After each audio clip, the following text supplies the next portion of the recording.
En farmacología de flores, en la página 1200 del PDF, capítulo 75, farmacología dermatológica. Consideraciones generales, definición y objetivos.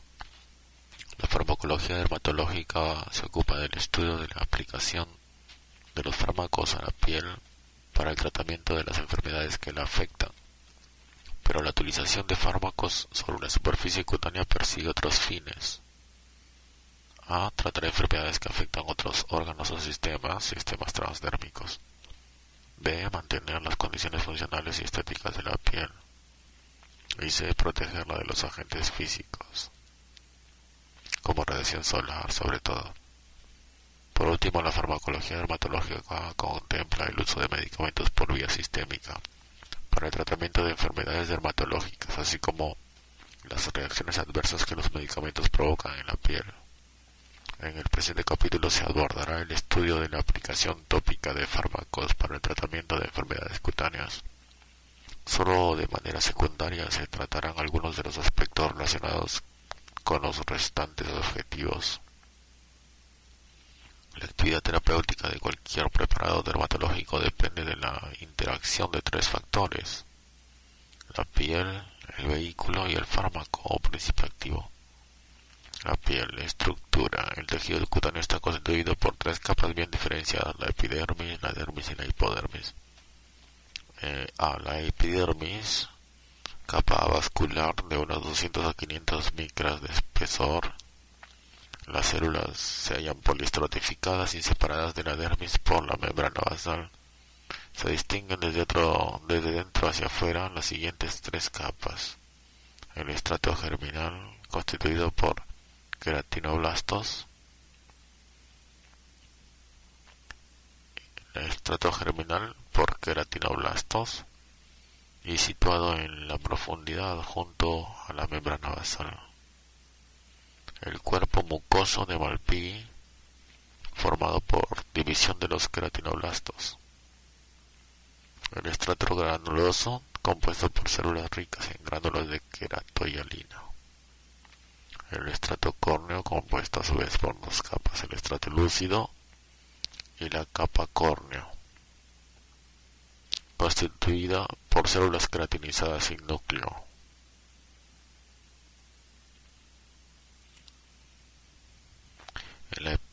En la epidermis se encuentran además otros elementos: los melanocitos, productores de melanina, pigmento que protege el material genético de la radiación ultravioleta; las células de Langerhans, relacionadas con el sistema inmunitario; y las células de Merkel, asociadas a fibras nerviosas amielínicas.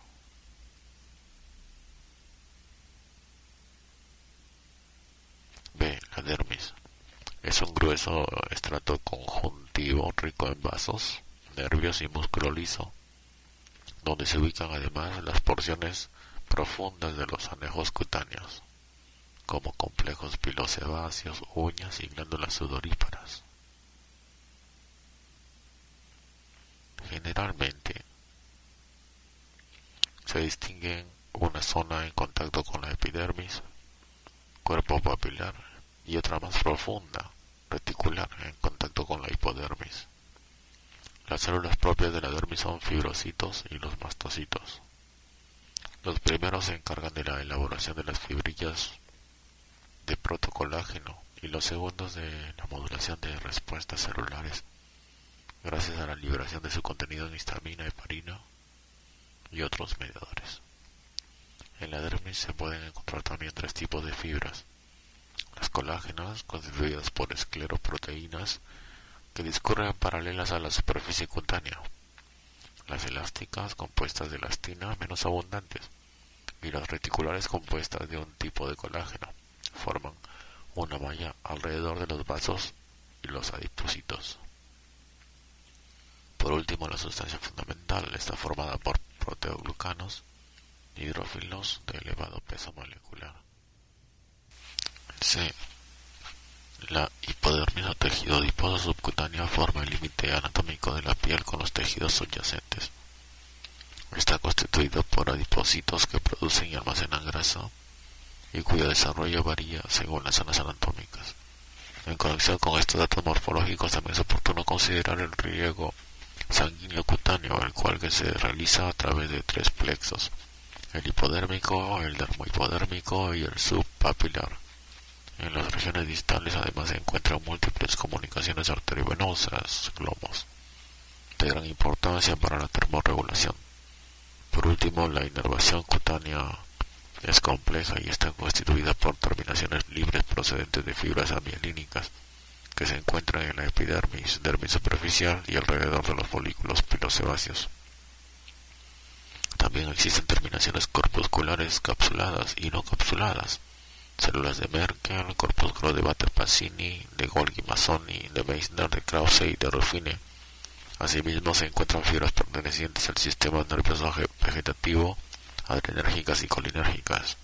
Los músculos cutáneos conocidos como rector pili son de forma lisa y se contraen por estímulos adrenérgicos, dando lugar a la carne de gallina y la excreción de sebo. 2.1 Aspectos fisiológicos de interés. Existen tres aspectos fisiológicos de la piel que desempeñan un papel relevante en la dermatofarmacología: la hidratación, la queratinización y la pigmentación. La hidratación cutánea. La importancia fisiológica y farmacológica de la hidratación cutánea se pone de manifiesto por varios hechos. Múltiples e importantes procesos patológicos se acompañan de xerosis, uno de cuyos componentes principales es la deshidratación. B. La hidratación desempeña un papel relevante en el mantenimiento de las condiciones fisiológicas y estéticas. Y G. La hidratación facilita la penetración de muchos fármacos a través de la piel, de 5 a 10 veces en el caso de los corticoides. Por lo tanto, el mantenimiento de una adecuada hidratación es uno de los objetivos inmediatos de la terapéutica dermatológica. En la práctica, por hidratación cutánea se entiende la hidratación del estrato córneo. En este sentido se acepta la importancia de los lípidos intercorneocitarios, sobre todo de las ceramidas, en el mantenimiento de la hidratación. Asimismo, el contenido de agua en la piel depende de la interacción entre aquella y las moléculas proteicas del estrato córneo. El agua de la piel puede adoptar los siguientes estados físico-químicos: agua fuertemente ligada, agua débilmente ligada y agua libre.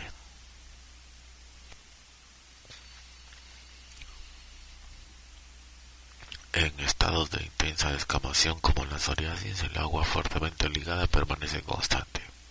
Por el contrario, el agua débilmente ligada varía y parece que desempeña un papel interesante en la plasticidad cutánea. La propiedad higroscópica de la piel depende de sustratos hidrosolubles intracelulares conocidos como factores naturales de hidratación, FNH, los cuales actúan como una barrera osmótica que se opone a la hidratación. Están constituidos por aminoácidos libres 40%, ácido pirrolidón carboxílico 12%, lactatos 12%, urea 7%, sales minerales, azúcares y otros compuestos orgánicos en menores proporciones. El reservorio fundamental de estos factores lo constituye una proteína rica en histidina, la filagrina, filament aggregating protein. La filagrina procede de la profilagrina, una fosfoproteína que se encuentra en el interior de los gránulos de queratohialina en el estrato granuloso. El contenido de dichos gránulos es liberado en el citosol sufriendo un proceso de proteólisis. Los productos resultantes poseen capacidad para ordenar y estabilizar los tonofilamentos de queratina, pero la auténtica función de barrera del estrato córneo corresponde a los lípidos, particularmente las ceramidas 20-40%, el colesterol libre 17-27% y esterificado alrededor de 10%, y los ácidos grasos libres 9-19%. Estos compuestos se constituyen de forma laminar en los espacios intercorneocitarios, y esta disposición más que la estructura química de los lípidos determina la función de barrera. B. La queratinización. La queratinización consiste en el proceso de transformación de las células basales o queratinoblastos en células córneas o corneocitos, las cuales se desprenden de manera constante y equilibrada. Durante este proceso surgen cambios intracitoplasmáticos o intracitoplásmicos, que consisten en la síntesis de tonofibrillas que se agrupan formando tonofilamentos, los cuales se insertan en los hemidesmosomas y mantienen unidas entre sí las células. Las unidades tonofilamento-hemidesmosoma desaparecen a medida que los queratinocitos ascienden a la capa superior para volver a formarse en ella. Cuando la célula llega al estratum granulosum, aparecen los gránulos de queratohialina y los queratinosomas. Se supone que en esta fase actúan diversas enzimas lisosómicas que terminan convirtiendo los corneocitos en una matriz amorfa compuesta por queratina, rodeada por la membrana celular.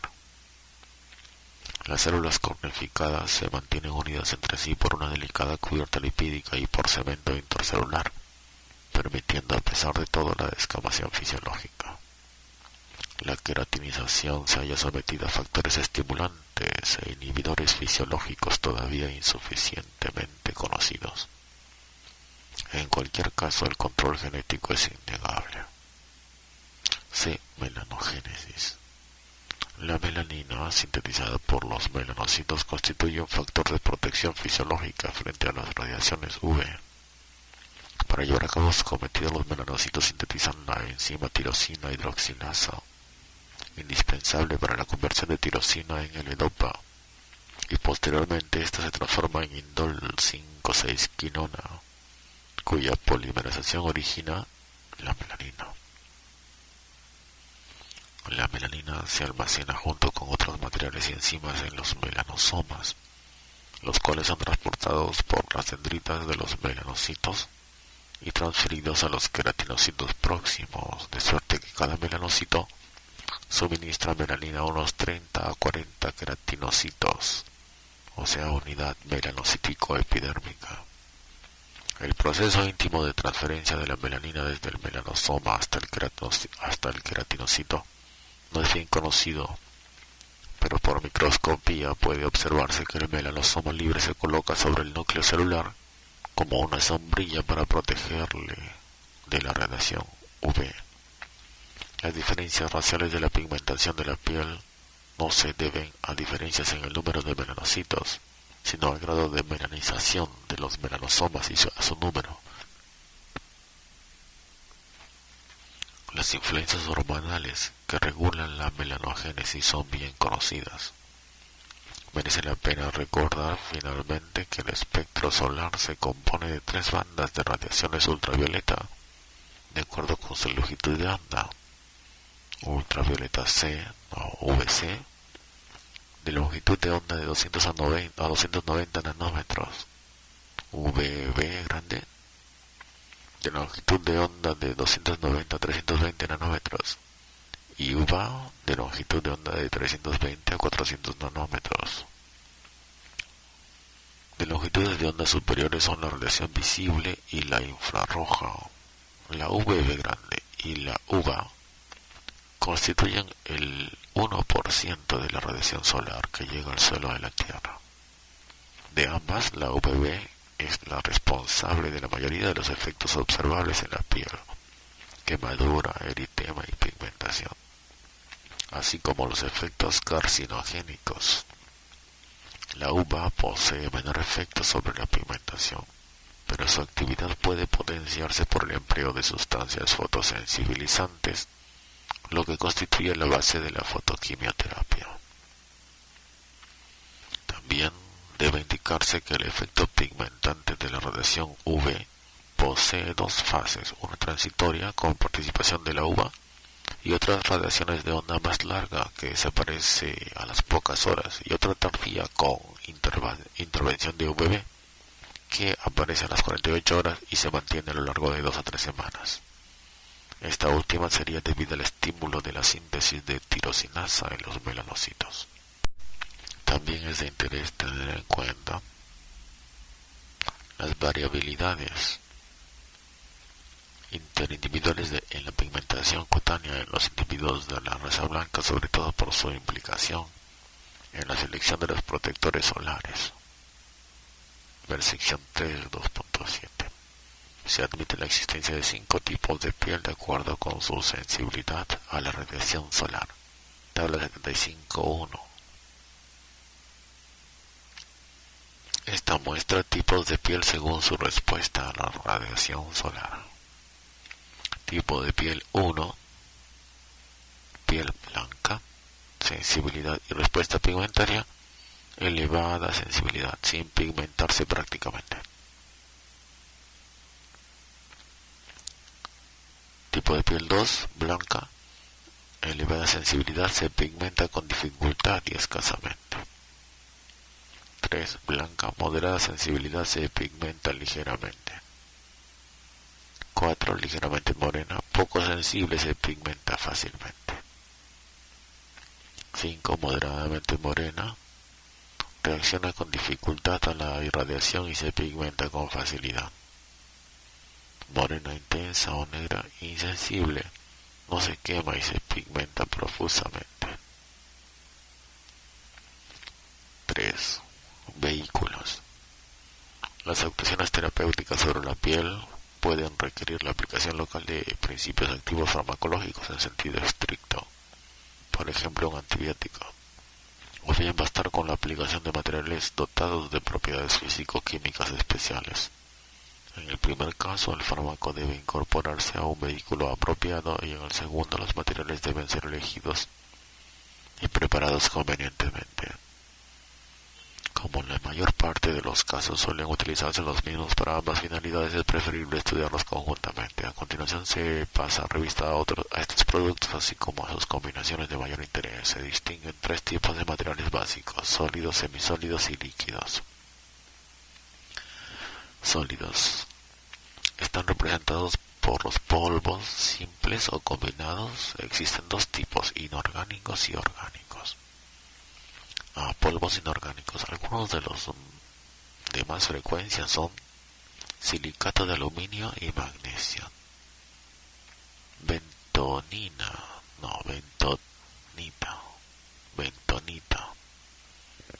Es silicato de aluminio hidratado coloidal insoluble en agua. Cuando se mezcla con esta, forma un gel que se utiliza para estabilizar las mezclas de líquidos con polvos. Calamina es un compuesto de zinc, carbonato u óxido, coloreado con una pequeña proporción de óxido férrico. Talco es un polisilicato de magnesio químicamente inerte, con muy poco peso específico.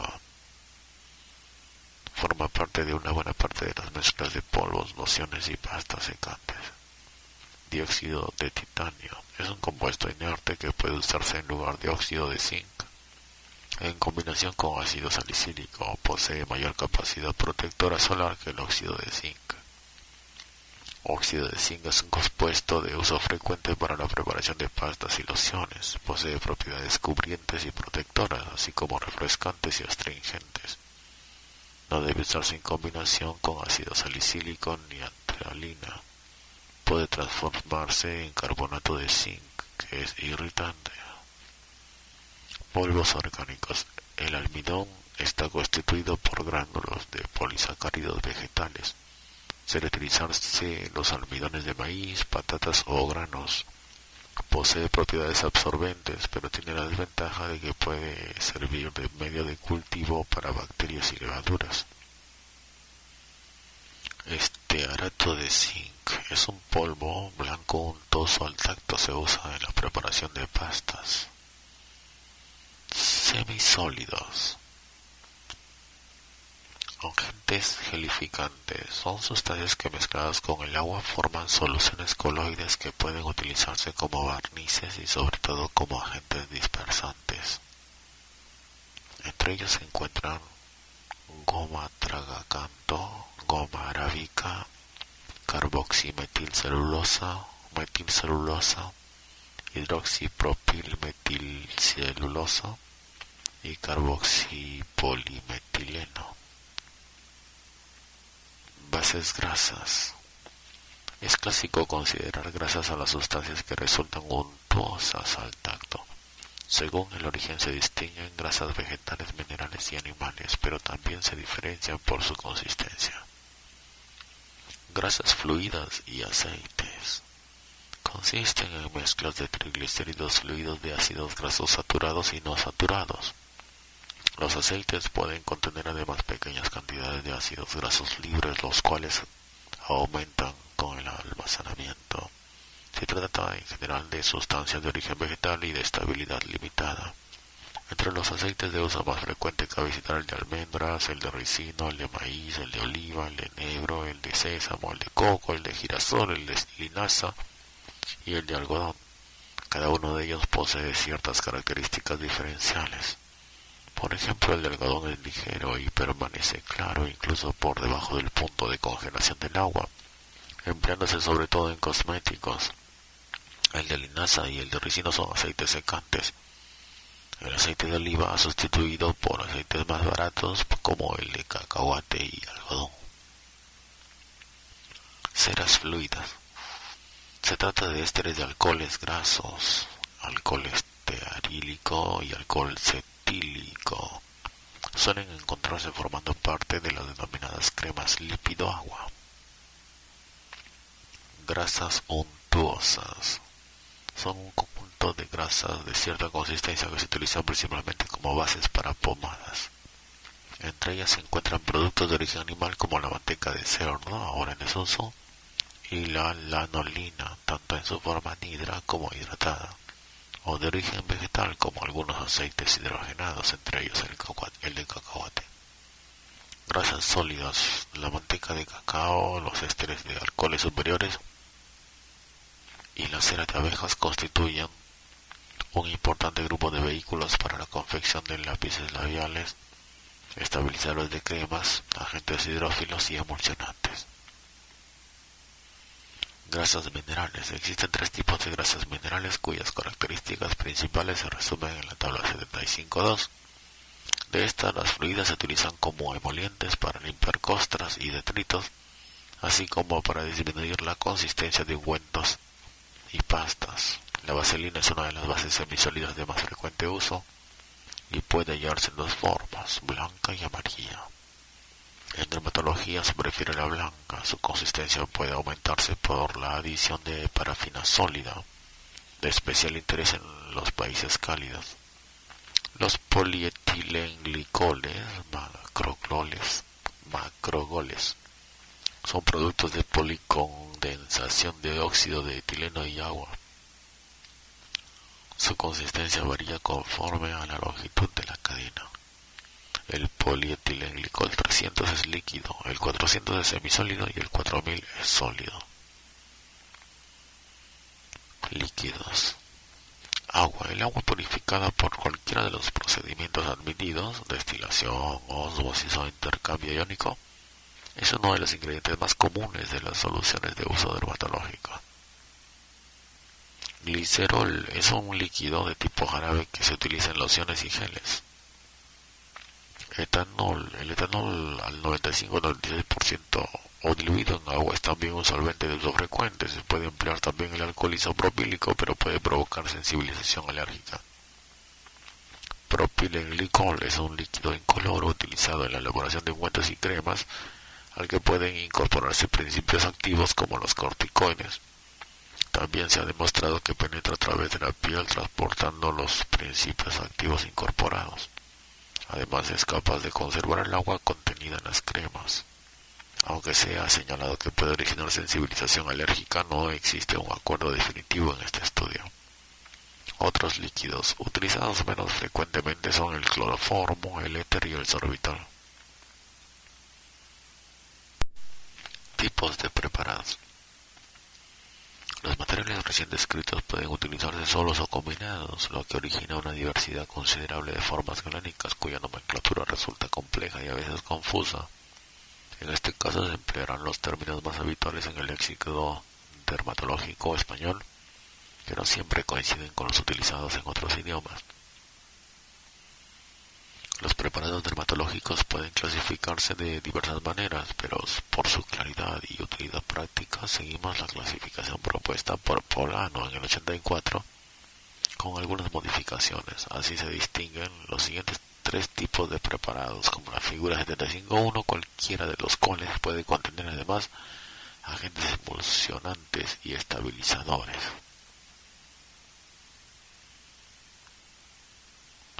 Habíamos pasado a la tabla tipos de grasas minerales, fluidas, semisólidas y sólidas. Fluidas, parafina líquida, como polietilenglicol 300. Semisólidas, vaselina, plastibase, cetopolietilenglicol 1000, polietilenglicol 1500, 4000. Sólidas, parafina sólida, polietilenglicol 4000. Entonces estábamos preparados monofásicos, polvos. Las mezclas de polvos suelen emplearse para el cuidado de la piel sana o con fines cosméticos. A este respecto, los de uso más frecuentes son el óxido de zinc o el dióxido de titanio, añadiendo talco y estearato de zinc para facilitar la adherencia. La cantidad en